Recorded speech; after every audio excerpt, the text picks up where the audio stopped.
Dental Clínica, Dr. Giovanni Dantas apresenta Papo Saudável.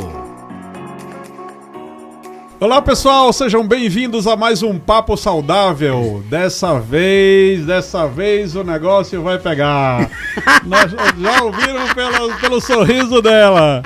Nós conseguimos trazer aqui uma pessoa que eu admiro, que é fantástica, a doutora Zoraide de Saleitão. Essa doutora que se formou menina, ainda era criança, 1979, né? E ela veio conversar conosco hoje aqui no nosso Papo Saudável para falar um pouco sobre a experiência da vida dela como médica, também como uma doença que recentemente teve, mas que está praticamente curada, talvez já esteja inclusive. E doutora, por favor, dê as boas-vindas para os nossos ouvintes. Bom, estar aqui é muito bom. Primeiro, aqui é o lugar que cuida do meu bem mais caro, que é o meu riso, né? Para eu poder ter esse riso escancarado, eu preciso de vocês, né? E precisamos desse riso várias vezes hoje aqui, ó. É inspirador isso, rapaz. Pois é, então é muito bom de conversar com vocês. Obrigado. Pra gente passar alguma coisa. Sim. Do que tem de bom na vida para as pessoas, né? Sim. Doutora, vamos falar um pouquinho lá do início. Quando você se formou, foi trabalhar na Paraíba, não? Não, eu fui trabalhar em São Paulo, no interior de São Paulo, em Mirante do Paranapanema. Entendi. Mas a saudade me fez voltar logo. Alguns meses depois eu resolvi voltar e fui trabalhar em Carnaubás. E daí trabalhei em Carnaubás, trabalhei em Panguaçu. Trabalhei aqui em Açu e tive um período na Paraíba, em Catolé do Rocha. Passei 2 anos lá, depois voltei para aqui. Uhum. E daqui fiquei trabalhei no Hospital Regional e também no Programa Saúde da Família, lá no Frutilândia. Entendi. Na época do Hospital Regional ainda era da Fundação CESP ou já não era mais? Não era já do Estado. O que é que costumava fazer? Porque antes eu trabalhava no Estado, no IPE aqui. Ah, tá. E na Secretaria de Saúde era no posto de saúde. Entendi. Aí fazia normalmente o quê? Atendimento... Eu trabalhava mais com atendimento básico. Certo. Né? Era uma unidade básica de saúde no hospital. Tá. Eu atendia os pacientes que eram internados, eu fazia o acompanhamento. Tá.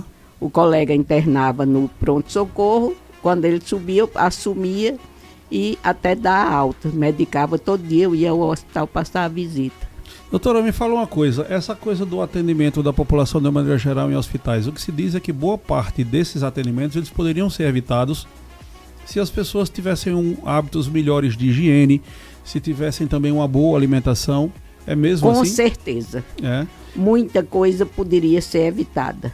Entendi. Boa parte daquelas pessoas não estariam ali, né, de repente. Não, porque se eles cuidassem da base, né, cuidassem de uma boa alimentação, uma atividade física, tá, né?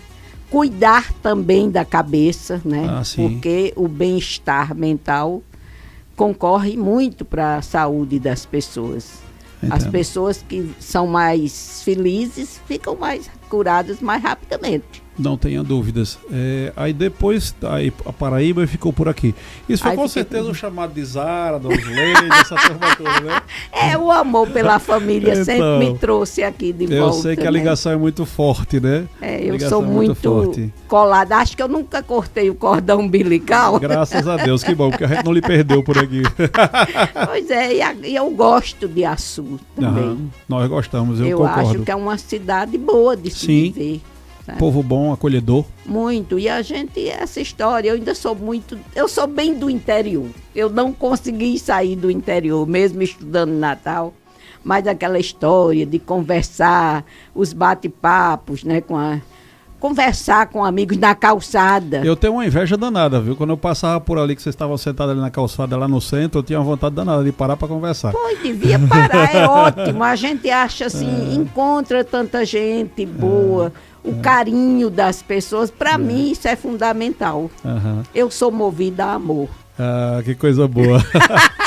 Olha o sorrisão dela aí, menina. Doutora, mas me fale, aí depois de algum tempo, acho que foi recentemente, tem o quê? 1 ano que descobriu um CA, uma coisa desse tipo? Foi em julho tem aí o ano, né? Mais ou menos 6, 7 meses, que foi em julho.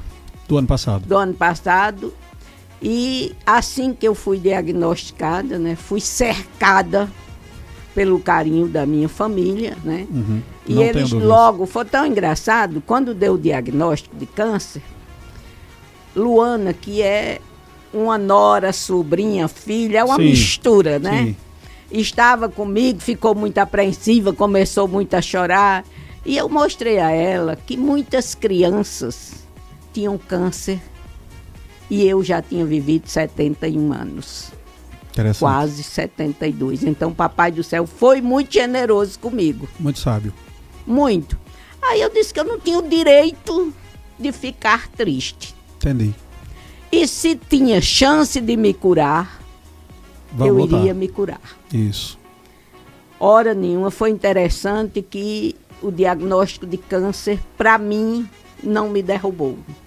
Pelo contrário, me impulsionou. Certo. Porque quando eu fui cercada pela família, que fui para Natal procurar a liga, né, contra o câncer, fui atendida por profissionais maravilhosos, doutora Sulene, doutor Edilmar, porque foi bem interessante. O meu câncer, que era de endométrio, a indicação inicial seria cirurgia, Tá. a esterectomia. Sim. Só que quando eu vou fazer o risco cirúrgico, descubro que estou com 90% da coronária direita obstruída. Certo. Lá tive que fazer angioplastia. Perfeito. E era contraindicado, logo após a angioplastia, fazer a A cirurgia. cirurgia. Então, como o tipo do meu tumor era de alto grau, os médicos decidiram, doutora Sulene, decidiu fazer logo quimioterapia e radioterapia. Entendi. E aí foi quando eu fui para Natal, em agosto, e comecei esse tratamento. E lá na casa da minha irmã, sendo cuidada como um bebê, que era engraçado, ela tinha tanto cuidado, tanto zelo, que às vezes eu dizia assim, Rosa, pelo amor de Deus, meu câncer é no útero, não é na cabeça da mulher. Eu ainda penso que ela ficava, não faça isso, não faça aquilo. Então eu até tenho hoje esse exemplo para dizer, quem tiver um diagnóstico de câncer, fácil não é não. A químio e a radioterapia não são boas. Fala um pouco da experiência da quimioterapia, doutora. E da rádio? A rádio, ela lhe causa algum transtorno físico? Ou é só a químio? Ou a químio não lhe causou? Os dois. Os dois causam. Os dois. Agora, eu fui uma abençoada. Também fui muito cuidada, né? Aquela história da alimentação. Yuri me deu logo um shot da imunidade. Eu comecei a tomar. Realmente, eu tive algumas coisas como ficar extremamente fragilizada. Eu me cansava com tudo, eu só queria estar deitada. Depois da químio e da rádio? Depois da químio e da rádio. Quando era mais ou menos no 5º dia da químio, eu ficava bem para baixo mesmo. Entendi. Mas aí era só isso e depois eu começava a pensar, vai passar. Tá. Então é acreditar. Eu aconselho, depois da experiência que eu tive, que é possível você ter forças para lutar. Sim. Então eu digo, eu não tenho o direito de fraquejar se tem tanta gente do meu lado me apoiando. Sim. E foram 5 sessões de quimioterapia e 25 sessões de radioterapia. Então eu fazia de segunda a sexta a radioterapia e toda segunda-feira a quimioterapia. Passou por algum processo tipo de perda de cabelo, alguma coisa assim? Não. Não. O tipo da químio que eu tomei não caiu o cabelo, Tá. né? Então continuou linda e Vera Fischer nordestina. Foi me sentindo maravilhosa, né? Mas, doutor, então, pelo que eu estou percebendo, a gente poderia passar para alguém que está nos ouvindo agora e que recebeu algum diagnóstico parecido com esse, talvez uma grande sacada seria o apoio familiar, antes de mais nada, né? E ter Com certeza. Não é isso? Com certeza. Porque o apoio dos... Eu tenho 10 filhos, né, do coração. Eu não tive nenhum filho biológico. Tá. Tenho 10 do coração, que são os meus sobrinhos. E eles, cada um da sua forma, me amparando. Meus irmãos também eram assim, me super protegendo, né? Então isso para mim foi fundamental. Eu dizia, minha gente, eu estou com tanta gente do meu lado, lutando comigo, eu não posso fraquejar. Verdade. Então é isso que eu aconselho. Se alguém seu tiver o diagnóstico de câncer, não pense é o fim da linha. Pense, nós vamos lutar juntos. Perfeito. Perfeito. E o tratamento, químio e rádio, no caso de algumas cirurgias, mais o apoio familiar, não tem remédio melhor. Eu sempre achei, eu acho que eu disse até aqui, que eu sou movida a amor. E acho que foi esse amor, sabe, que contribuiu mais para que eu me restabelecesse. Inclusive, a senhora estava me falando que na época da pandemia, a senhora parou a sua profissão com receio de levar, por exemplo, o Covid para sua mãe, não é? E eu acho isso uma lição de amor muito grande, né? E me fala um pouco mais disso, por favor. Porque minha mãe, na época, tinha 97 anos, hoje ela tem 100. Tem né? 100, Na época luta. tinha Carmela, que chegou na minha casa para trabalhar, eu tinha 1 mês, era outra mãe que eu tinha 95. Certo. E eu dizia, se eu for para o consultório, se eu for lá para o posto de saúde, alguém com Covid, Sim. e eu chegar e trazer, porque mamãe tinha necessidade da presença física, do abraço. Ela estava já numa fase mais fragilizada, né, da vida. Sim. Eu digo, e se eu trouxer Covid para mamãe? Então tem coisas que não tem preço. Eu acredito muito em valores. Tá. Eu não sou muito ligada em preços, não. Entendi. Então, se eu perdesse mamãe, não tem nenhuma loja que venda mãe, né?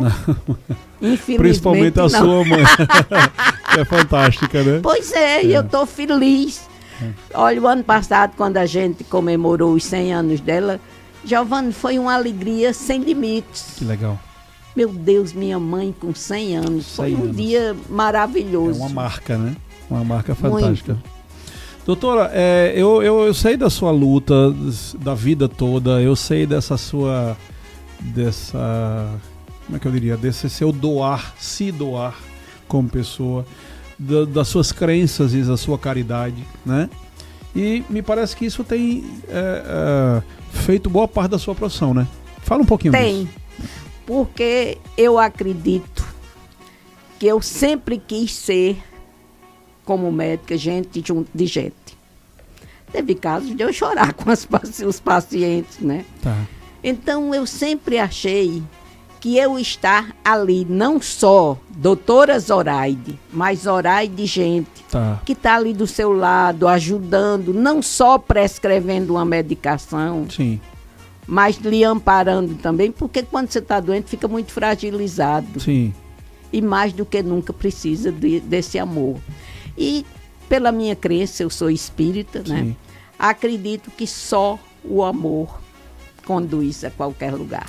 Isso é até uma dica para os teus colegas que estão nos ouvindo agora, os teus colegas médicos, como também todo mundo da área de saúde, dentistas, enfermeiros, seja lá o que for, para começar a ver mais a parte humana, né, das pessoas. Às vezes a gente na faculdade aprende meio como que vê a coisa muito fria, como se fosse um boneco que está ali na frente. E não é bem assim, né, doutora?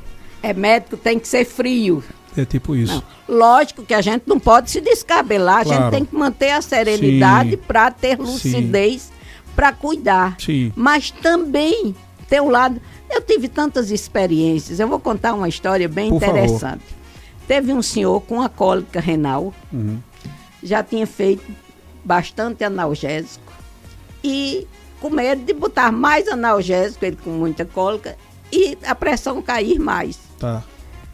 Eu resolvi fazer uma prece. Interessante. E fiz uma medicação, mais a prece. No outro dia eu voltei, aí ele foi e disse, doutora, a senhora ontem rezou, eu digo muito.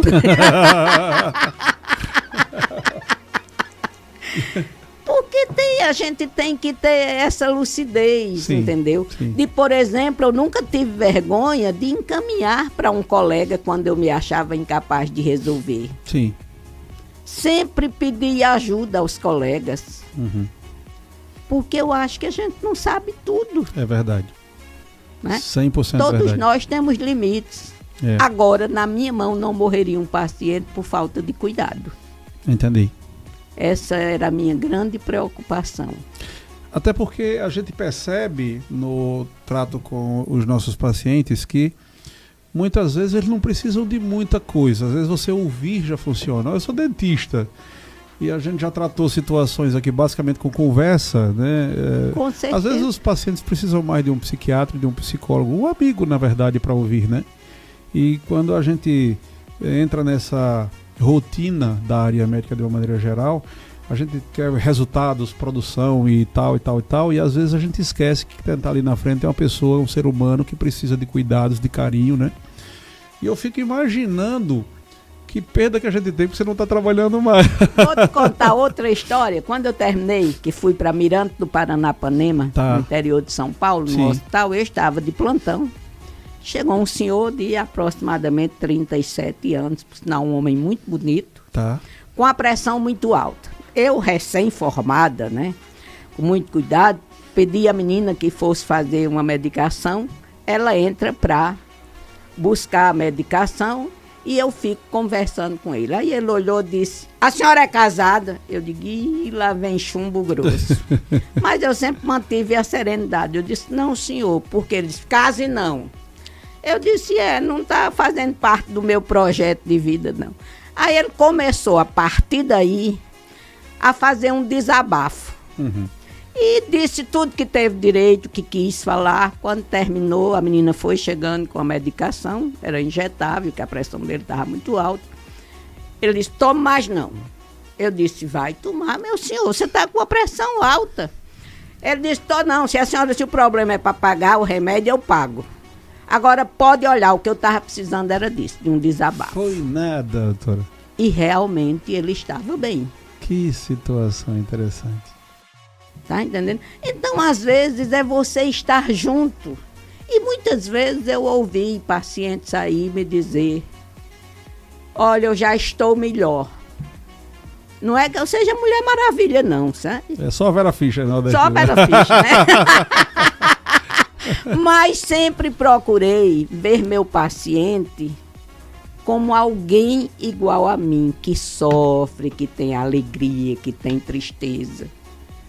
Porque é interessante, Giovanni, como as pessoas, as doenças, não existe doença, existe doente. Tá certo. Né?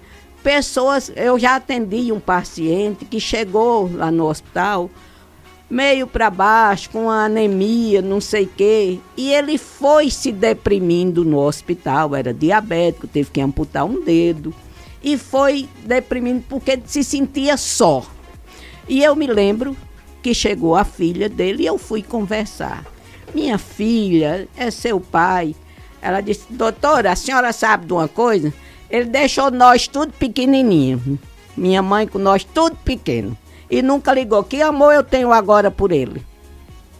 E realmente esse homem foi até ir a óbito. Óbito. Porque foi se deprimindo e não tinha como a gente tratar mais. Porque ele se entregou à doença. Entendi. Talvez um acúmulo de problemas que no final das contas vai... Realmente deve ter errado muito quem sabe? Na juventude e na velhice, porque a gente colhe o que planta, né, Giovanni? Tem esse detalhe. Papai do céu tem essa história. Ele deixa você plantar o que quiser. Agora você só vai colher o que você plantar. Uma palavra que só conhece muito bem é o karma.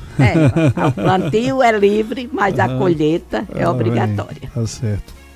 E não dá para plantar manga e colher coqueiro, né? Pois aí é isso que eu venho aprendendo. Eu tenho ajudado isso, a minha religião, a minha crença, porque estou vendo isso, essa forma de ver o paciente.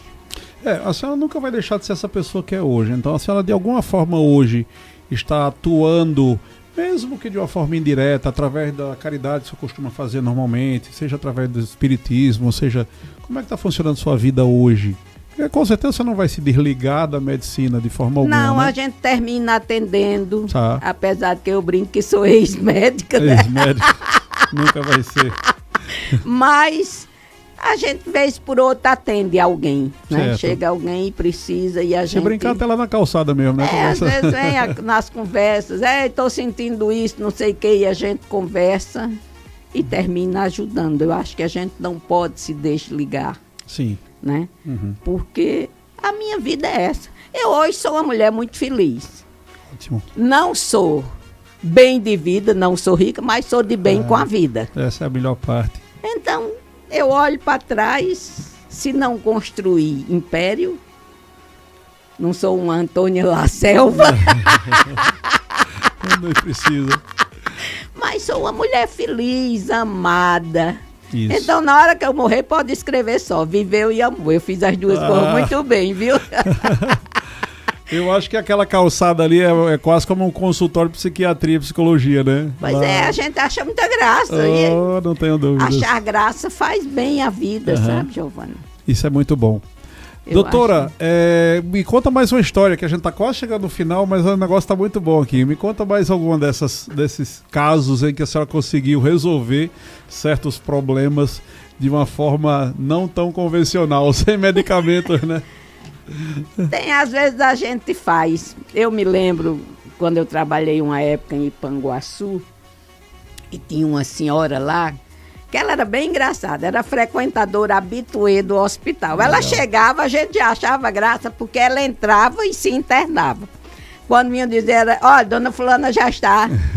E muitas vezes, eu dei um pouquinho d'água com uma pitada de açúcar. Placebo. E ela resolvia.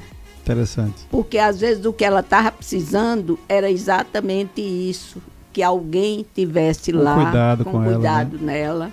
Em Panguaçu aqui. Interessante. Interessante. E lógico, claro que você não vai dar água com uma pitada de açúcar a todo mundo. É verdade. Lógico, claro. Já conhecia porque o histórico tem do os paciente, doentes, tem os doentes do corpo Sim. e tem os doentes da alma, né? E para os doentes da alma, o que é? Amor. Amor. Um abraço, às vezes. Porque é tão interessante, Giovana. Eu me lembro uma vez, eu trabalhava em Pataxó e foi a óbito uma senhorinha já idosa e eu fui à casa dela porque eu sempre levei muito a sério isso de ser médica da família. E depois a família me agradecendo muito por eu ter ido lá. Minha gente, era alguém com quem eu convivia. Interessante. Era minha paciente. A gente vai nos velórios das pessoas que a gente quer bem. Perfeitamente. Que eu nunca me liguei nessa questão de status, não. Claro. Para mim, o importante é o que você é. Não o que você tem. Sua conta bancária não vai influir nada na minha vida. Absolutamente nada. Mas eu abraço carinhoso, faz muito mais. Muito bem para mim, não? Isso é muito mais gostoso também, né, doutora? Muito mais. Tem coisas que não tem preço. É verdade. Olha, agora, por exemplo, da minha doença, Nileide, Niliana, as meninas de Nival me deram um presente lindo. Nileide é dentista aqui na Dental Clínica. Minha pequenininha, né? Minha eterna menininha. E me deram um presente lindo, uma camisola com a fotografia de todos os meus 10 filhos, meus 4 irmãos, minha mãe e meu pai. Legal, legal. Quer dizer, aquilo não tem preço, que ela disse, tia Zó, para você dormir com a gente. Olha que presente lindo, que coisa bonita. Tocante, né? De verdade. Pois é, então são essas coisas que me fazem ter esse riso escancarado. Perfeito. Doutora, o tempo já acabou. O negócio aqui voa rápido. Aqui é bom, viu? Eu quero agradecer a doutora Zoraide. Eu vou pedir para ela falar as palavras finais dela para os ouvintes. E depois eu volto para, então, dizer para vocês também o meu bom dia. Mas, por favor, doutora. Bom, primeiro, a Dental Clínica, para mim, tem um lugar especial no meu coração. Muito Vocês obrigado. Cuidam do meu bem mais caro, meu riso. Muito obrigado. Tem você, André e Nileide, 3 amores da minha vida, né? Aqui. Sempre sou recebida com muito carinho. E cuida desse detalhe mais importante, que é o meu riso. Sem dúvida. E passar essas informações para as pessoas, eu acho que é legal para saberem que realmente o câncer dói, mas que a gente pode ser mais forte do que ele. Sim. Então, não deixar, que ninguém deixe de procurar logo solucionar o problema. No dia que eu senti que sangrei, eu já fui procurar o ginecologista. Entendi. Na mesma noite. Eu sangrei à tarde, à noite já comecei. E a partir daí fiz o tratamento e estou aqui, livre, leve e solta, acreditando piamente Que agora em fevereiro, depois da cirurgia, eu digo tchau. Bye, bye, Brasil, eu tô bem. Vou agora partir para outra. Graças a Deus. Doutora, eu só quero agradecer mais uma vez e dizer que foi muito bom. A sua gargalhada ficou marcada aqui para nós, como já ela aqui na Dental Clínica. E vocês que estão em casa, se vocês quiserem rever, é só vocês irem lá no YouTube, que essa entrevista estará lá no podcast Papo Saudável, tá bom? Fiquem com Deus, até a próxima semana. Acabamos de apresentar Papo Saudável. Próxima semana, neste mesmo dia e horário, estaremos de volta.